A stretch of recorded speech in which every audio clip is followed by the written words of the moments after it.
Here we are. This is kind of like a double take because I accidentally erased part of this, enough of it, on the last time. So I published part of the video, which you saw, and I thought I had the other part of the video, but I saved over the top of it and I lost my other video. So I'm making Dan go through. So it should be really good this time because he's already practiced it once. Yeah. But I'll let him start sharing what God's put on his heart. A teenager,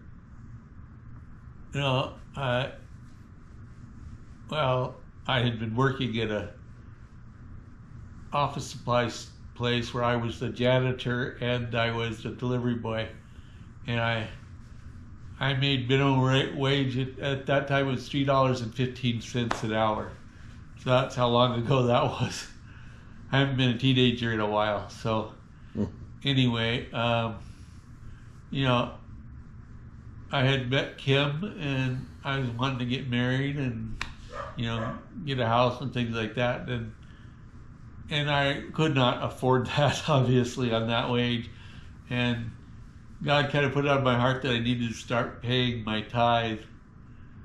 And so I did. I started paying my tithe faithfully. Every time I'd get some money, I would set aside the 10%. It's kind of amazing. I hear about this job up at the aluminum company in Columbia Falls that I was living in Kalispell at the time.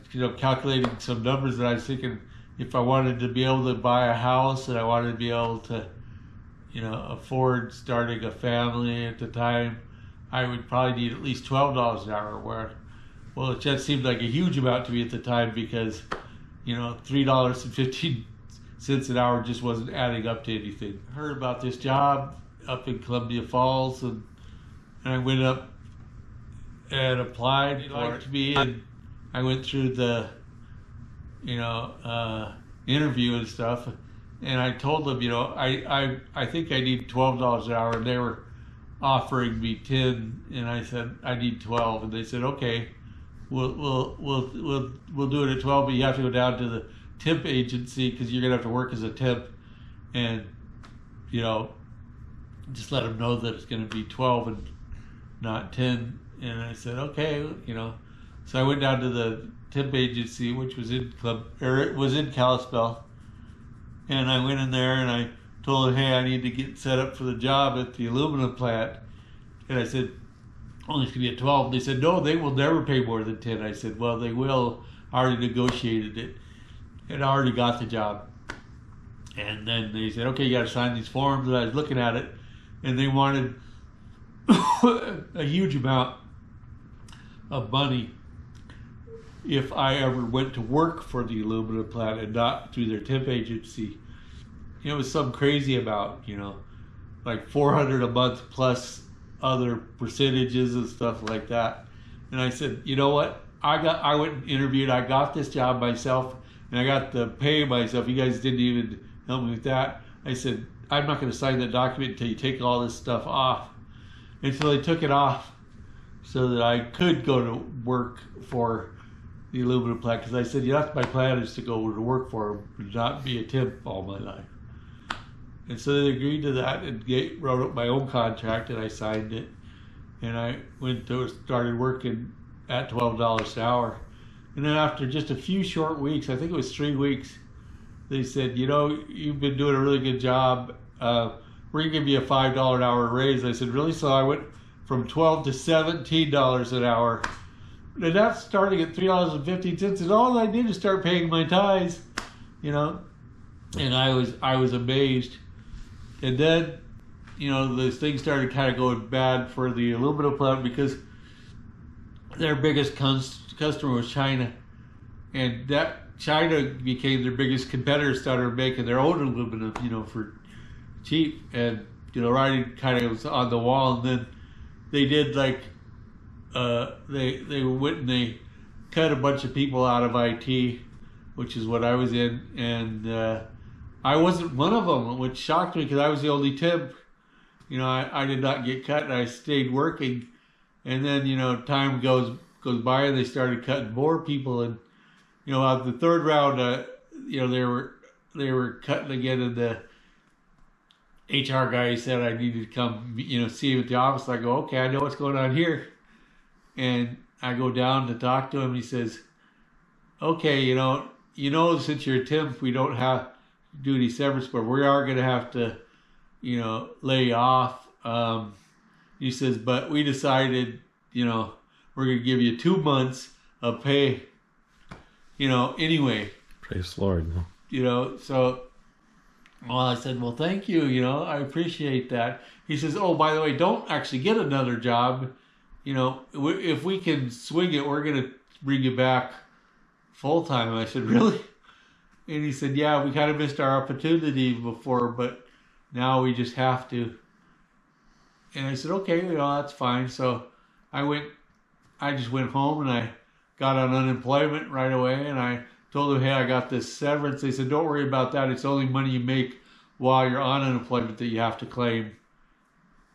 And so I said, okay, I'll do that. So I started letting people know, that I was available to work on their computers for a while because I was laid off and that was going to be the only thing. And the going rate at that time for a computer tech to come to your house or your business was $65 an hour.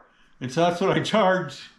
Only I got all of it, So I started making really good money to pay my tithe. And I would, let the unemployment agency know how much money I was. But at $65 an hour, I was making, because the way they do it is every dollar you make, they take 50 cents out of your check. Well, I was making so much money that I wasn't getting any money from the check. And they said, hey, if you you do this for another week in a row, we cut you off.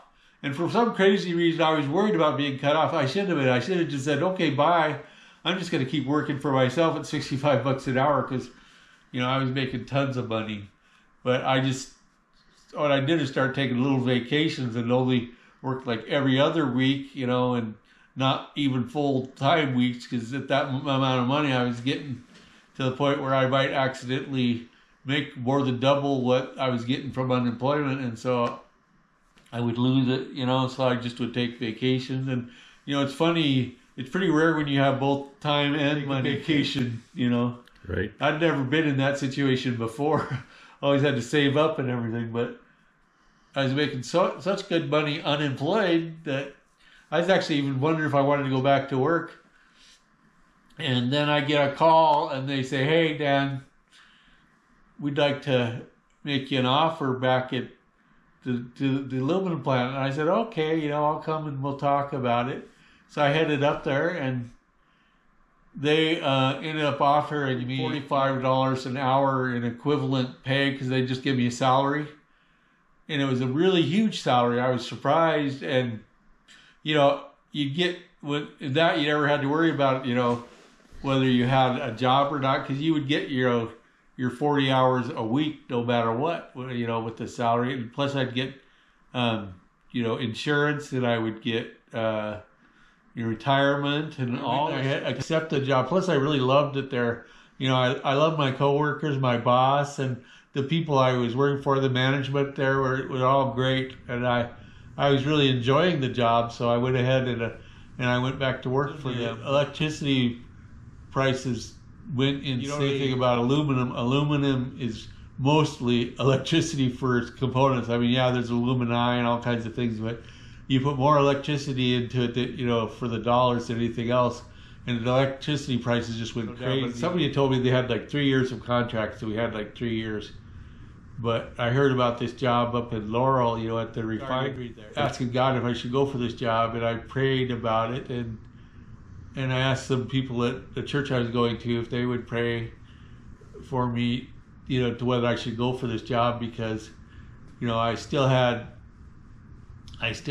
opportunities to stay at the aluminum plant, and I was really happy with it. But I mean, I knew they weren't going to make. There was just all kinds of things going against them. But I finally got the word from God that I, in a still small voice, that I should go for this job. And so I said okay, and so I called up to see if I could drop off a resume or send them a resume or what I should do. They said, we don't take any resumes here. you're going to have to get on monster.com and find the job and apply for it through that. So that's what I did. I went and set up an account on Monster.com, and I applied and sent it in. And then a few weeks later, I got this call from them. They said, hey, you know, we ended up getting a lot more applicants than we thought. You know, we got like 66 people for this. And we just want to tell you, you know, we are planning on doing interviews like next week, but we don't want you to waste your time because a lot of the people in that did apply actually are more qualified than you. And we know it's a long trip between Kalispell, and so we just want to let you know that. I said, I appreciate that, but I do want to have the interview because, you know, God had told me, you know, that he wanted me to go for this job, so I was going to go for it anyway. You know, I didn't care, you know, if I didn't get it. You know, I was going to be really. I was like, man, I can't believe I wouldn't get it after he told me to go for it. But you know, God's ways are higher than our ways. I don't always understand why he does what he does, but they said, okay, we'll come down, you know, such and such day, and we'll call you and we'll let you know where we meet. We're not going to be at the refinery. We're going to pick another place to do the interviews. And so if you're down, you know, in Billings that day, then we'll tell you where to meet us, and you know, just be there on this particular day. And I said, okay, I'll be, you know, packed up the kids and the wife, and then we headed to Billings. And as I was heading to Billings, I started thinking, oh no, I don't have anything to wear. I didn't, you know, I don't own a suit. I don't have anything. And Kim's like, you know, there's a Big and Tall in Missoula. I said, yeah, I thought that those all closed. And she goes, no, there's one in Missoula. I don't know how she would know there was a Big and Tall that was open in Missoula, but we went there. And I was big and tall. I was over 300 pounds. I said, okay, well, we'll go see if there's something there, you know. But, you know, I knew the Big and Tall was pretty expensive. But I had been making good money, you know, while I was unemployed and stuff, so I figured I'd probably be able to afford it. And we pulled into the parking lot. There was like nobody there. So I go walking into the store, and there's one clerk there, and I just wave hi to her, and I see a suit at the very back hanging up that I thought looked nice. So I headed over right to it, and I pick it up, and it says 75% off everything. And it had the suit jacket, it had the vest, it had the tie, it had the belt, it had the pants, it had everything. I tried it on, and everything fit me, which was really hard. I have a really long torso, you know, and I have short legs relative to my size. And the shirt fit, the vest fit, the suit coat fit, and you know, the tie fit, which is a big surprise, and the belt fit. The only problem was that the legs were way too long for me. You know, being a Big and Tall store, it's like a kid in his pajamas or something, you know. So I took it off, and I got dressed back in my own clothes, and I walk out to the clerk, and I say, well, I like the suit, except for that, you know, the pant legs are just way too long. Well, how long in Missoula? I said, well, we're just passing through because I'm headed to Billings. She says, well, you going to go to lunch or something? I said, yeah, we'll go to lunch, you know. And she says, well, you leave the suit here, and I'll hem it up for it. I go, really? I didn't know that clerks would hem up suits. And she said, I'll do it for you. And I said, okay, you know, you got to come out to the car, and I say, hey, we're going to lunch. The kid goes, you didn't get a suit? I said, well, you know, it's too long. She's going to hem it. She goes, she's going to hem it? I said, well, she said she would, you know. I didn't pay for it yet, so, you know, whatever. Let's back, and I go walk into the store. She goes, your suit's ready. And she sets it down, and I grab it, and I go in, and everything fit perfectly. Suit out to the car, and I made sure I got in a good place where it could lay out flat and not get wrinkly. I didn't want it to be wrinkly for this. You know, we had this long Billings, you know. And, you know, the interview wasn't going to be till the next day, so we found a hotel, and I went upstairs and got, you know, the room that we got in, the room we were in, and there was a good place to hang the suit so it would it would stay all unwrinkled and everything. So I was happy about that. And got my suit all on and was inspecting myself, and then a single wrinkle on it. I was like, okay, God, please don't make this, wherever they pick, to be very far, because I don't want to drive very far in this suit, because it doesn't have a single wrinkle in it. I don't have any way to iron it right now. And I was in the suit, and I get a phone call on my cell phone, and it's them telling me, oh, you need to be at such and such a hotel at such and such room number by whatever time. Well, it ends up that hotel was the very hotel I was in, and the room they picked was the room right beneath me. It was directly beneath me. Yeah. I mean, if I jumped up and down, they would have heard me. And so I just waited till I was close to the time, and I ran down the stairs, and I went around the corner, and I saw the room, and I was like, okay, God, help me for this. I haven't been in any really big interviews. I mean, most I've had to sit with was probably 2 or 3 people to interview. And I heard they would have a few more. And I knock on the door, and they open the door, and it's got the entire IT that's in Laurel is there, and their boss, and then their boss's boss was in there, and the HR guy. And on the phone they had the head of all of IT and a bunch of the IT engineers from Minnesota, that were just on a speakerphone there. They all, welcomed me to come in, and so I come in and sit down, and they start interviewing me, and they ask me a bunch of IT questions, the IT people that are there, and the boss, and the people on the phone, and also like little scenarios like, what would you do to like back this thing up? What would you do to do that? And everything they asked me, I had the answer right away for. I didn't even have to think; it just came out of my mouth.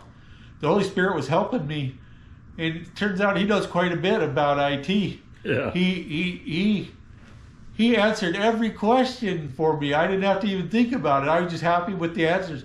I know a lot about IT, and I just knew these were the right answers. And He even said it. It wasn't just knowing it, but even how to say it. He was helping me with better than I could ever done myself. And I was surprised. I think they'd have been quite surprised if they'd have known they were actually interviewing the Holy Spirit and not me. But I thought the interview just went amazingly well. And then the HR guy said, okay, we're going to wrap this up and stuff. We got some more interviews and stuff we're going to have to do. And then he said, we're going to have a few more rounds, because we had a lot of people. And I just wanted, we'll just let you know if you make the second round and stuff like that. I was actually feeling pretty confident at that point, because I thought the interview went so well. I thought I was for sure going to make it. And I said, you just let me know and I'll come down. And they said, okay, we'll see. Thanks for the interview. And I said, well, thank you. And went upstairs and got the wife and kids and said, hey, we're going to be heading back, because they're not going to make the decision today, and we'll probably have to come back again. And there's kind of a bummed out sound from the kids, but it is what it is.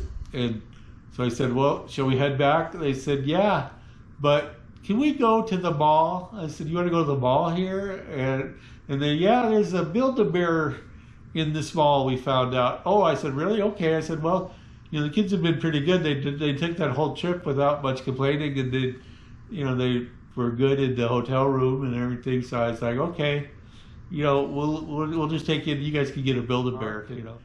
Kim and the kids just took off, and so I was just kind of waiting there, watching people go by and everything, and then the phone rings, and I go, hello, and have you left town yet? I said, no, I haven't left town.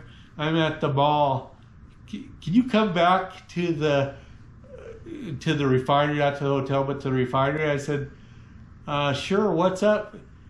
He goes, well, I want you to come check out your new office. And I said, I got it? And he said, yeah. We all took a vote after you left, and we decided we're just going to offer you the job. Wow. And I said, really? I said, yeah.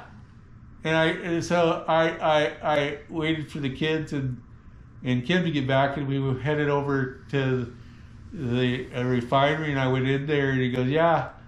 And I went to the boss's office. He says, come here, and he shows me this really big office, has a big, nice window that looks out into their courtyard and not like against a wall of bricks and stuff like all the other ones. It was a lot bigger, and it was a lot nicer office. And I go, oh, this is a nice office. He goes, yeah. They were all fighting over who gets this office when it got cleared out. And so we decided we'd give it to the new guy. And I said, really? He said, yeah, okay, well, that sounds good. And I said, what is, I guess what are you guys offering me and all that other stuff, And he gave me this 8.5 by 11 sheet of paper that they were offering me a salary that was much more than I had been making at the aluminum plant. I couldn't believe that because I thought that was going to be about as good as I could get, And it was a really good offer with better insurance, had better benefits and all that. And I was like, wow, this is really nice. I said, when do I start? I'm going to accept this. And he said, well, when can you start? I said, well, I want at least 3 weeks so I can get back and give my current employer 2 weeks notice. And he agreed to that. So I said, okay, I'll see you in 3 weeks and let him know, hey, I'm only going to be here 2 more weeks. And, they were sad to see me go even, it was a place where I enjoyed working and I enjoyed, my bosses and stuff, but I also enjoyed making a good living, so it wasn't necessarily easy for me to leave, but I knew that pretty soon the aluminum plant just wasn't going to be able to make it anymore. They were not even going to full pot line. When they're at full capacity, they could use up to 1/3 of all the electricity that is used in the state of Montana. So there's just no way to run it at the price of electricity and having their biggest customer becoming their biggest competitor. So anyway, the time went by that I headed back up to Billings to take the job at the refinery. I was having trouble with my car, though, and the transmission was going out. I'd not be able to make it to work because I don't have a reliable car, and so I found a Taurus wagon that was on a really good sale. And I could, with the money I had, just from making extra money while I was unemployed and stuff, I was able to pay cash for it, and so I bought it. But the only problem was it had this mirror right where you want to look out, forward. It wasn't up like most mirrors, and I was like, I'm gonna have to get that because it was hard to see around. I go to work and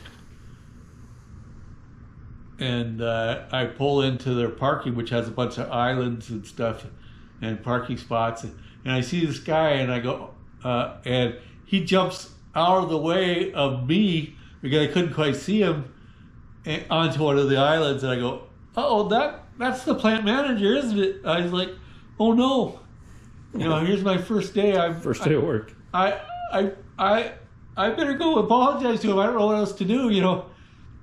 This is my first day of work, so I go and I park and I go upstairs where I knew his office was, and I see into his office. And his office is full of managers. I was like, oh, uh-oh. And he could see me enough that he goes, come here. And I go, oh, I'm sorry, Pat. I didn't see you. And he goes, how do I know that you didn't see me?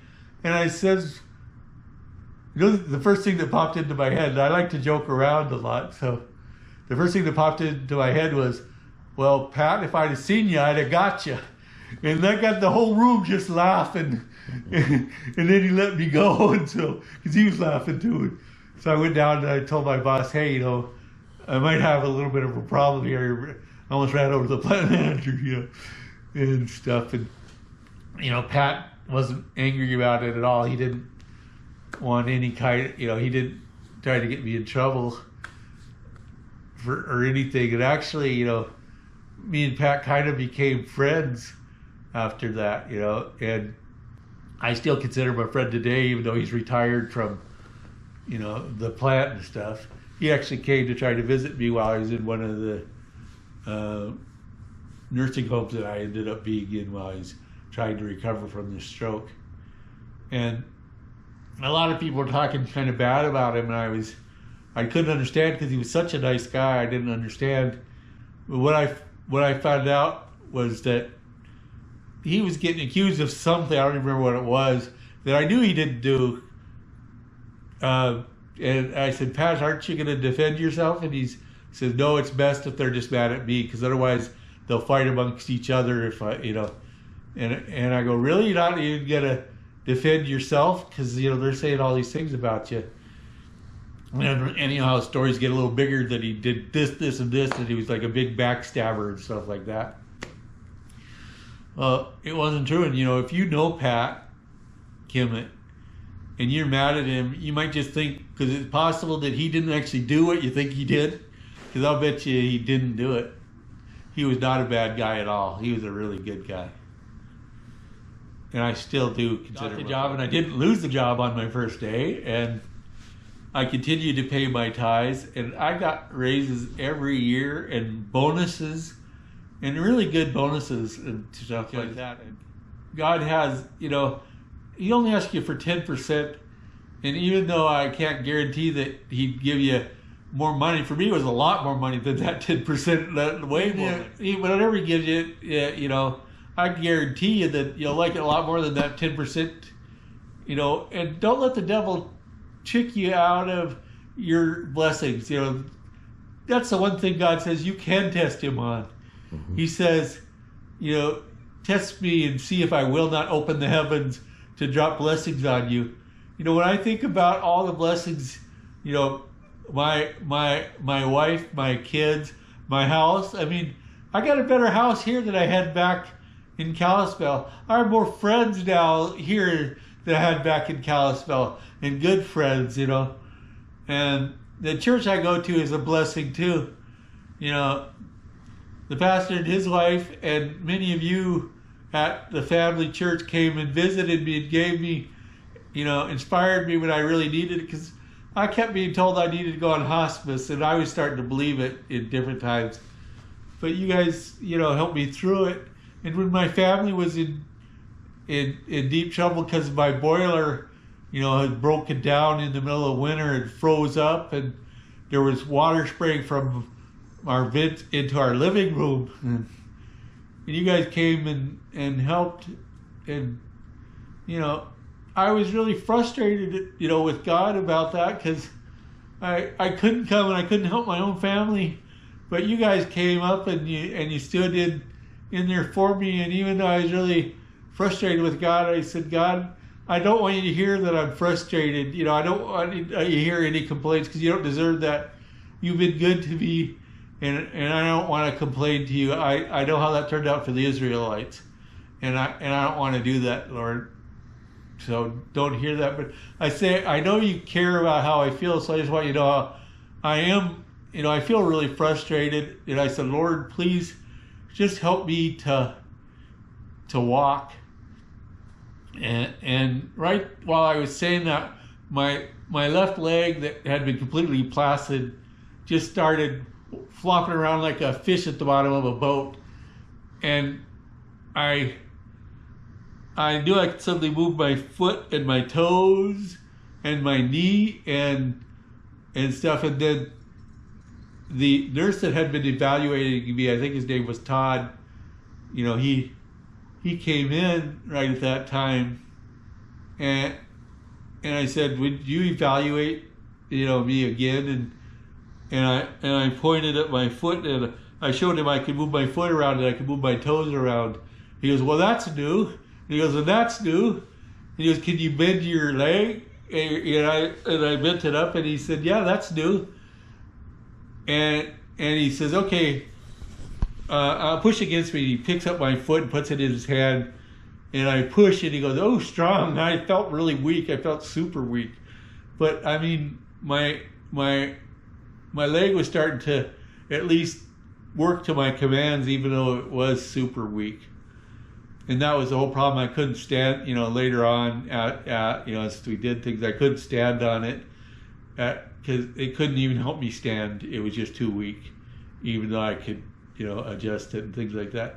Well, just a few weeks ago, my leg, I was just laying here, which I'm an expert at, laying here, after all these months of laying in bed. My leg just straightened itself. My left leg just straightened itself out for no reason. I go, wow, that felt pretty strong. So I started pushing against my backboard, and I, wow, there seemed like there was strong, like stronger than when the nurse had me push against him. And I asked Kim, because she'd been, testing my leg a little bit, if she would come and see if I could push against her, see if it really is stronger. She goes, yeah, it's stronger. And so I did. She goes, do it again. And I pushed again. And she goes, yeah, it's strong. And then when the OT came that day, that next day to check me out, I was able to stand pretty easy. Plus, when she had me stand up against the sink, which is what she really wanted me to do, because then I'm pulling myself up and holding myself up, and I did that. And when I was doing that in all the other therapies and nursing homes, when I was ever doing everything under my own strength, the longest I ever got was 45 seconds. Well, the first time I did that with the OT, I got a minute and a half, and so then she had me sit down, and she goes, let's do it again. And I said, okay, but I'm kind of tired. She goes, well, let's just see what you can do. And I said, okay. And so I stood up again, and I went for a minute and 26 seconds. So even though I was tired, I was breaking my old record that actually stood for quite a while for me, until I just, got home, and all you wonderful people have been praying for me. That leg got stronger. Plus, my right leg had gotten to the point where it wasn't strong enough to lift me up. When I got concerned about that, I was getting a little worried about it, because when I was doing it at the other places, I was only able to use my right leg really to lift me, and it got too weak to really lift me. And just one day, it was just suddenly stronger, and I was worried, how was I gonna, I'm in bed, how was I gonna strengthen a leg to the point where it could lift me again, And it just happened. I didn't have to do anything. God just took care of it. Thank you for praying for me. It's been a real blessing. Amen. And you think that 10% is costing you, but it isn't. It's not paying that 10% to your tithe is really costing you. Please don't let the devil trick you in that. God will pour out blessings, and it may not always be just financial. Financial's nice, but the other stuff is even better. You'll be glad you did it. Don't let the devil talk you out of it. It's a really good thing to do. And not only does it help the church and their ministries that they do throughout, but it's more for you than it is for anybody else. I'll tell you that. You'll be much happier if you do pay your tithes than you ever will be from whatever that 10% saves you. It's just not worth it. Don't let the devil fool you. The devil's a liar and a cheat, and he's just trying to make your life worse. Amen. And the church is trying to make your life better. Amen.